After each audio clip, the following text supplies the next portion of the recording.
welcome back to Don't Fib Podcast. I'm Joey. And I'm Ryan. And for the very first time in our history, we have a special guest joining us. He's a guy who needs absolutely no intro, but we're going to give him one anyways. He's an absolute force to be reckoned with on the basketball court, coming in at 6'5" and a solid 210 of pure muscle mass. Someone we are fortunate enough to call our friend. Ladies and gentlemen, from wherever you may be watching, please welcome Ryan Sroka. What's going on? Yeah, Thank you guys for having me. Yeah, absolutely. Just wanted to first say that I'm a huge fan of this podcast. I've seen all first 3 episodes, so it's an honor to be on. So Right on, awesome. right Yeah, on. well, we'll get right into it. We got a first question. Speaking of being honored to be on the podcast, it's a big deal to be the first guest. How did you feel when we first reached out to you and asked you to be a guest? You know, I actually, like I said, I was a huge fan, and I wanted to be on. But I'm not one of those guys who's going to, constantly ask you guys. But when Brett reached out, I was actually very honored. And as you can see, I'm kind of nervous right now just because it's a huge deal. Yeah, no, absolutely. I feel like the people won't be disappointed. But there were some people, obviously, like you said, there was a selection process. There were names thrown out here. Can we roll with this person? Can we roll with this person? And some people, I'm sure, are a little disappointed that they weren't the first guest. But, you know, it's a business we're running here, and we had to make business decisions. It doesn't mean, again, that they will never get on, but we thought we had a pretty good guest coming on episode 1. So thank you. Yep, appreciate it. Let's get after it. Yeah, for sure. And this is something we're always looking to innovate, or we're looking for ways to grow our show. A lot of trial and error, and so we had something that we have yet to do. This is a segment. It'll be brief. This is a segment we have called the Rumor Has It. Okay, so this could be something right. that is 100% true, sort of true, or not true at all. All right. Okay. Again, man.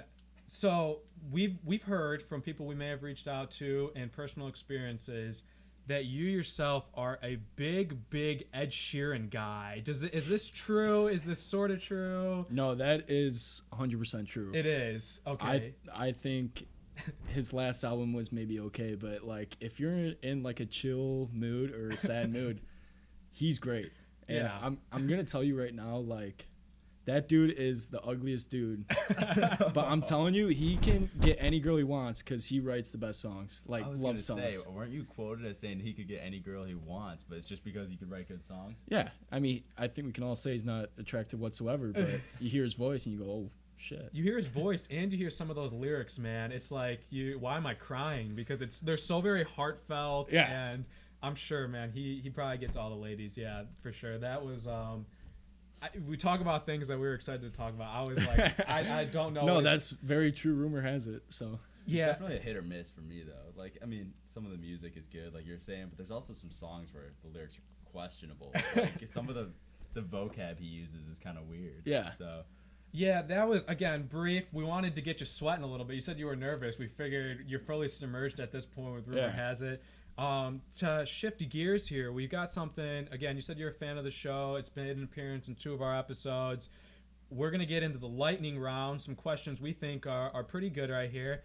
And the first one being, like you said, we're very knowledgeable. We know you had a very good high school career. You were always kind of playing above your age level. You gave some kids some work.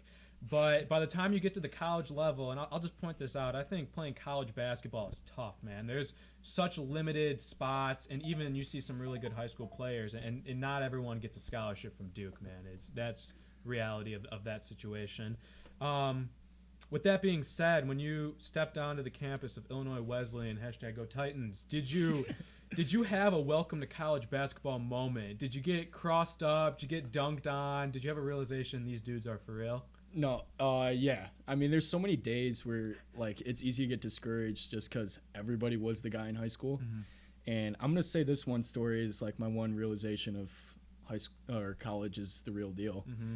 From a coaching perspective, the biggest thing coaches always talk to me about is body language and those intangibles. Mm-hmm. And I felt like I've been doing good offensively, defensively, playing well. And I guess he kind of pulled me aside and was like, hey, when I'm talking to you, make sure you're saying, yes, coach, yes, sir. So I'm acknowledging that you're actually listening and not just going through one ear out the other.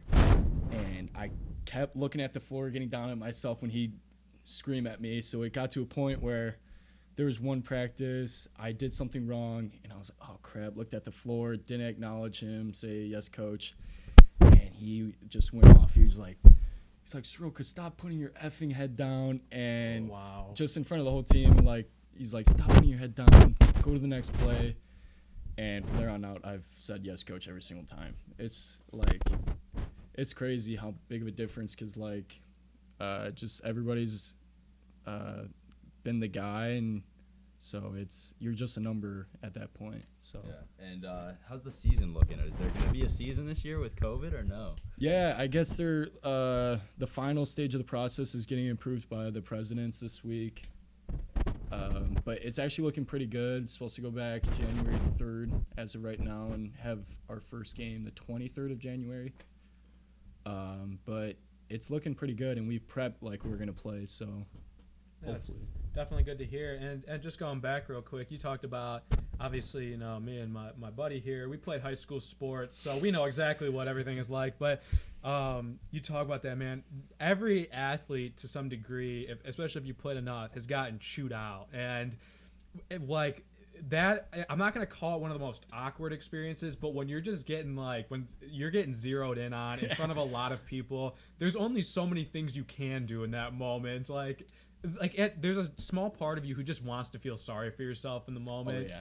And so, like you said, the body language, you kind of want to just throw something for yourself right there. You're just... And half the battle is a lot of the coaches, especially in college, like, they will test you, and they want a response out of you. But, like, if you want to be good, like, you just literally just listen and then go to the next play. Like, don't get embarrassed, because that's the worst possible thing you can do. And that's 100%. Like, it's a lot easier said than done. There are probably some of those nights where you're staying up late. You're like, tomorrow I'm going to do this, this, and this. But, you know, when it hits the fan, it's definitely a totally different story. But yeah. Around question number 2, if you have to be with sports, just life as in general, what's could be a quote, anything that you live by? That's a good question. Something I live by is... So I was always a huge fan of Kobe Bryant, even before he died. And I watched his documentary, and he always stressed, like, whatever your passion is and whatever your craft is, like, whatever that might be, just, like, work your tail off, like, at it. And, like, be a master at your craft is exactly what he said. And I live by that. Like my parents invested so much money. I'm not on a scholarship or anything like that. Like, they're putting in all this work for me. Like, I might as well work my butt off at it and try and be the best I can be like the best. Like, that's what you should strive to be. If journalism or like this podcast, like, be the best, like, literally be the best at your craft. So that's what I would say. Yeah, it's funny you mentioned the podcast, because this is something, obviously, we got these mics, we got this audio box. I'm not sure what you were expecting. Like, we were talking about, like, making sure all these lights look good. There's definitely a craft, and I remember you were like, you know, it's not really that big a deal, but to us, we're kind of on the inside. We're like, those little things building up, we're like, we need to perfect this. We need to get good at it. Yeah, it's one of those, like, behind the scenes. Like, nobody sees... They just see us post an episode every Thursday. They don't see the 4 hours on Wednesday nights that me and Joey spend trying to perfect this audio, just for it to sometimes not even work. Exactly. And dude, since I've been here, I was like, oh my God, this is serious. Like, it made me nervous, because I was like, they are going hard, like, all these wires and stuff. They're like, the audio, making sure it's good. Like, if I was running a podcast, I'd set it up on my phone and be good. Yeah, like, and again, we definitely we butt heads on stuff like this, because we want this to be good. You know, we want people to enjoy it, and we're, like I said, we're always looking for ways to kind of grow and get this thing going, which is, again, like you said, just trying to perfect all the little things. And you mentioned there, you said, obviously, you're not on a scholarship. I remember leading up, you know, I was always a big fan of yours. I always liked what you did. And I remember you had some interest from UAB down in Alabama. And, you know, what was kind of the story with and what kind of drove you away from there and maybe to Wesleyan? Yeah, so I had 3 actual full rides from Division IIs. But Division II kind of realized, like, the education's maybe not as good as Division III. And then we played in that Ridgewood tournament. Yeah. And there was a lot of Division I's, and they're not even watching you, but, like, if you play well, like, like, they could see you. Yeah. So, like, after that, I had several Division I's hit me up, and one of them was UAB. That was, like, the only one that really materialized. And they were super serious. They took me for an official visit. We're talking paid for my plane, hotel, candy, like literally everything. You know it's serious when they pay for the candy. The candy. Maybe sign a contract saying I didn't go to a strip club, Yeah, like for sure. for my visit. Like Yeah. I was like, holy, this is different from a Division III visit. But so leading up to that, I was really interested. I narrowed down my choices, and then a week before I was gonna choose, UAB's head coach got fired, so my offer was gone Really? completely. Wow. And it was completely out of the picture. So that kind of stunk, but in a way, God has a plan, and Yeah, you know, definitely.